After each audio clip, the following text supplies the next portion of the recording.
So my name is Agam Dewan. I'm a board certified psychiatrist, and I've helped over 200 PMHNPs gain clinical confidence in their psychiatric diagnosis skills, treatment skills, and help get over imposter syndrome to actually make their patients get better. So in this video, we're going to be covering weight loss, basically how we can help our patients to lose weight.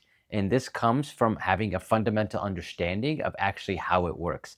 So I remember when I was in medical school, I was getting into fitness, bodybuilding, weightlifting, all that stuff. And so when we would have lectures on this, like I would get super excited.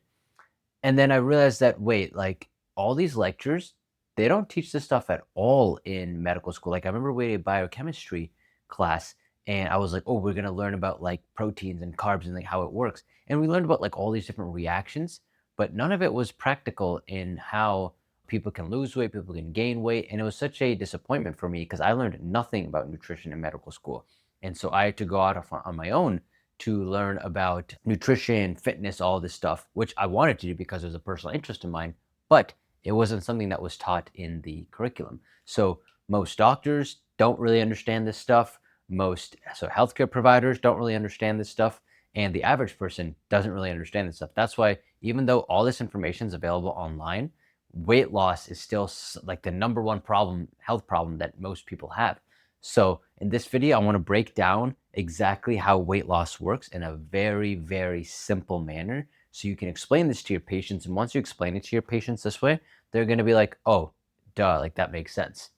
So the fundamental rule of weight loss is calories in needs to be less than calories out.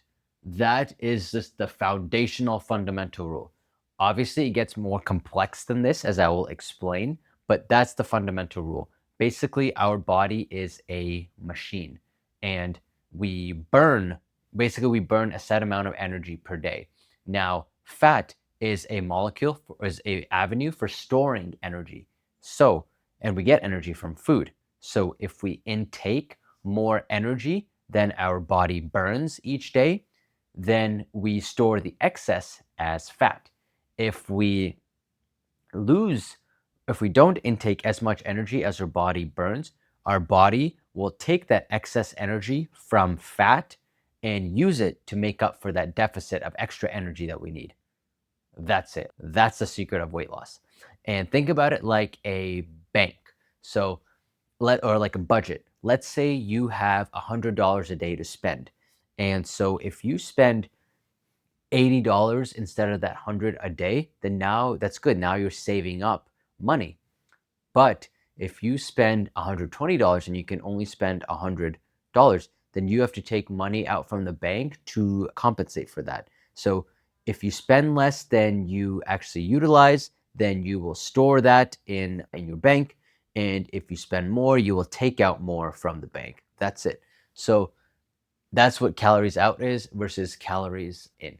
So now our question is, okay, how do we tailor this in our favor to where we lose weight? What we have to understand is a very important number called TDEE. And this stands for total daily energy expenditure.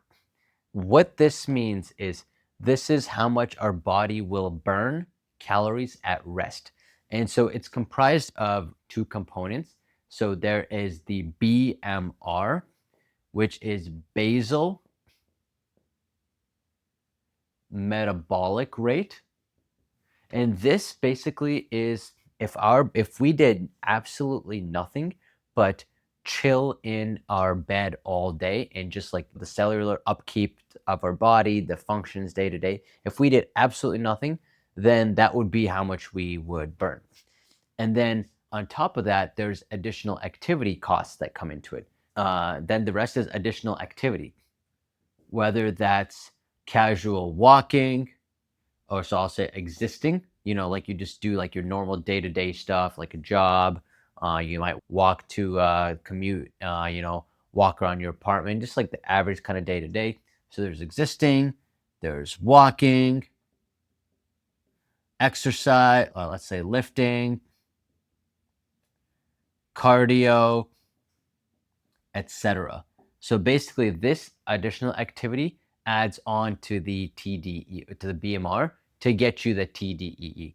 So for example, in my case, right, for me, so my BMR, I'm from 5'6", about 130 pounds. So you put this into a calculator and it will give you that, and you put in your age and height and, whether you're male or female.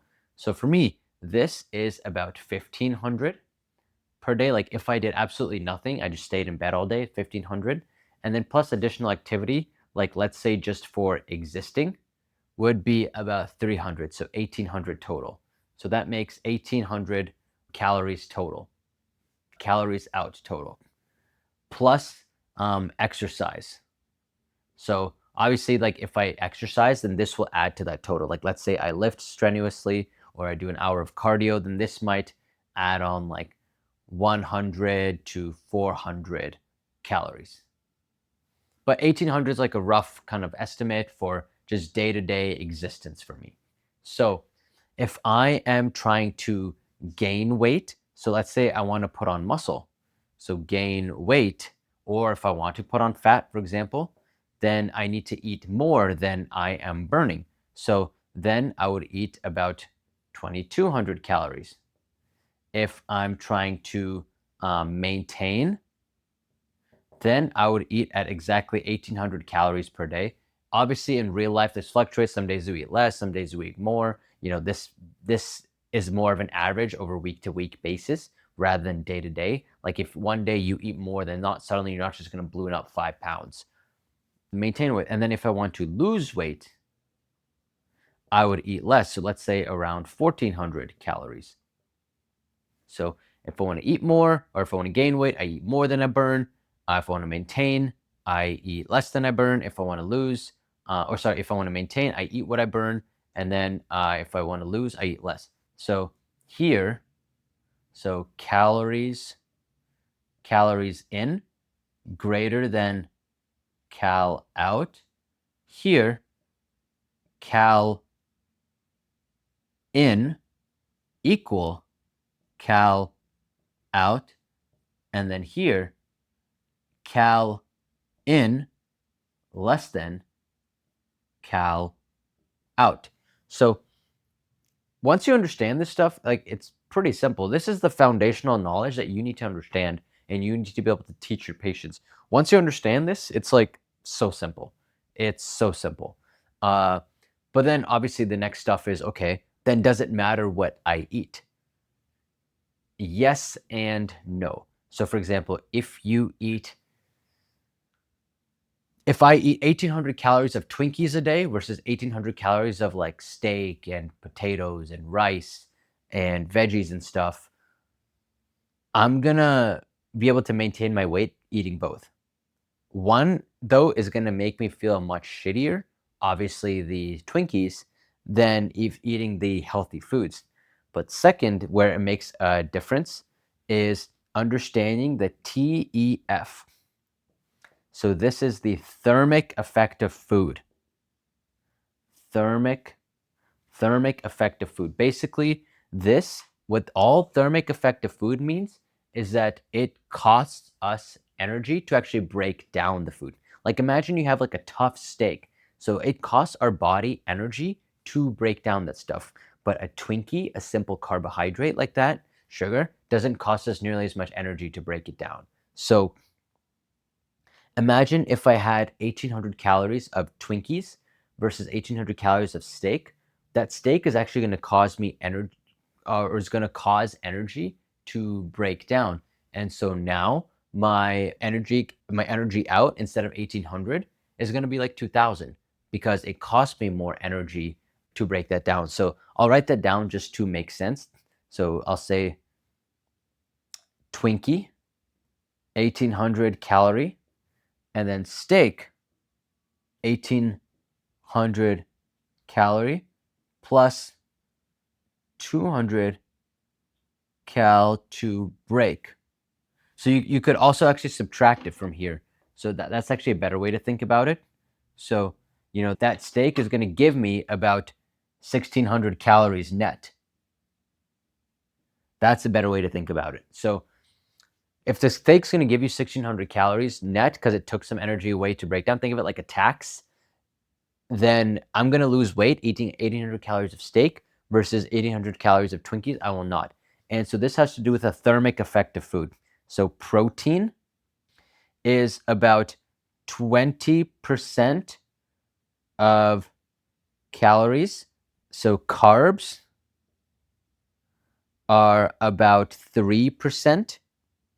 And then fats are about 0 to 3%. Think of it like 3 to 5% maybe. But the whole idea is the hierarchy. Is that protein is on top, then carbs, then fats. So what that means is that if I eat a high protein diet, it's going to take a tax. It's going to actually reduce the caloric amount that I get out of it.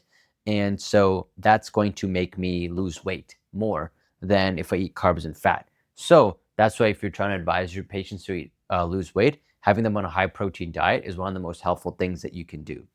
And then the next thing you can do is whole versus processed foods. So whole foods are harder to digest, and then processed foods are easier. That's literally it. Whole foods are harder to digest, processed foods are easier. And so because processed foods are easier, it's a lot harder to lose weight eating processed foods than eating whole foods because they're harder to digest. They take off that tax. And so the whole food you get less calories from, or it burns more calories out. But the point is that it's easier to maintain a deficit eating whole foods. And whole foods, because of this, are more satiating. Whereas processed foods are less satiating. So whole foods keep you full for longer. Processed foods don't keep you full for longer. So because the whole foods keep you full for longer, you get less hungry and then you want to eat more or you want to eat less and you have less cravings, and thus you end up losing weight. So now how do you go about this? So for me, what I think is the number one method is calorie counting. So back when I was getting started in my fitness journey, I was doing this for years, where I would weigh out all my food, like what I was eating, and then I would track it in an app like MyFitnessPal and stuff. And then, shocker, like I was able to modulate my weight, whether I was trying to gain weight because I was trying to bulk, or when I was trying to lose weight, when I was trying to cut. And it was only by calorie counting I was able to do it successfully. Now I've gone to the point where I can kind of look at something and I can eyeball it, and I can kind of sort of guesstimate and go off how my body feels if I've had too much versus little. But I still keep a rough tally in my head of how much I am eating. But it took years of practice to do that. Like I'm acutely aware of the calories of protein and steak and the meals that I have, etc. Like I keep it all in the back of my head. But I highly, highly recommend this if you are serious or you want to advise your patients about losing weight. Obviously, if there's an eating disorder, then that's a separate issue. But this is for the person, the everyday, the vast majority of people that want to lose weight. You're trying to advise them how to do it. Nothing beats calorie counting for sure. And then another underrated tip too is that lock in the same meals. So if you have a couple meals that that work for you, then you can just eat those same meals over and over again because you know that they'll fit within your calorie budget. So for example, for me, like I eat now steak or like beef and fish and eggs. I eat that on a day-to-day basis. And so I kind of know that my fish has about 250 calories in it. Then I have veggies, which is about 100. Then I have my beef patty, which is about 400. And then I have 3 eggs, which are about like 250 calories. So it comes out to roughly 1,000 calories. So like I understand that, and because I can eat the same meal each day, it's super super helpful. And then similarly, I can rotate between different meals. Let's say I decide to have more like chicken or something. By eating the same stuff, I know that I can stick with my goals, and so that's what I advise people to do. Just find a couple meals that fit within their diet and their goals, and then they can just repeat those ad nauseum. Something else that's helpful as strategy is intermittent fasting. Basically, the way that intermittent fasting works, it's because because you shrink the time window of how long because you shrink the time window of how long someone has to eat, then they are less likely to eat more. So right now, what happens in the typical diet is someone eats breakfast and they eat lunch and then they might have a snack and then they have dinner. They go out, they might have a late night snack. They can just basically are free to eat all day, every day. And so it's easy for the calories to pile on. But if they save their calories for, let's say, like intermittent fasting, like they might have a lunch and then might have a dinner and then that's it in an 8-hour window, well then they're a lot less likely to overeat and thus they can lose weight. But that's it. Like, this is pretty much the fundamentals of weight loss. Any kind of weight like loss course you might buy, like thousands of dollars on fitness, nutrition coaching, this is what it all boils down to. Once you understand the fundamentals, you can sculpt your diet to achieve the weight loss that you want to achieve. And so if you just teach patients this fundamental stuff, if you understand this fundamental stuff, then you can really make a difference in your patients' lives, especially if you're trying to practice more holistically, more integratively. And so I hope this video is helpful. If you want to learn more stuff like this, psychiatry, real world psychiatry, and how to actually help your patients and how to help them get better and get over imposter syndrome and really level up your psychiatry skills, because it's a skill set. Don't get it twisted. And your PMHNP school may not have taught you, or you feel like your preceptors don't teach you, or collaborators don't teach you, or you don't have enough real world job experience, you feel nervous around patients, you feel like colleagues don't respect you, any of those things, then best way to change that is to join our coaching program, Level Up Psych Academy, where you can learn all of this stuff in great detail from a psychiatrist. So I hope that this is helpful, and I'll see you in the next video.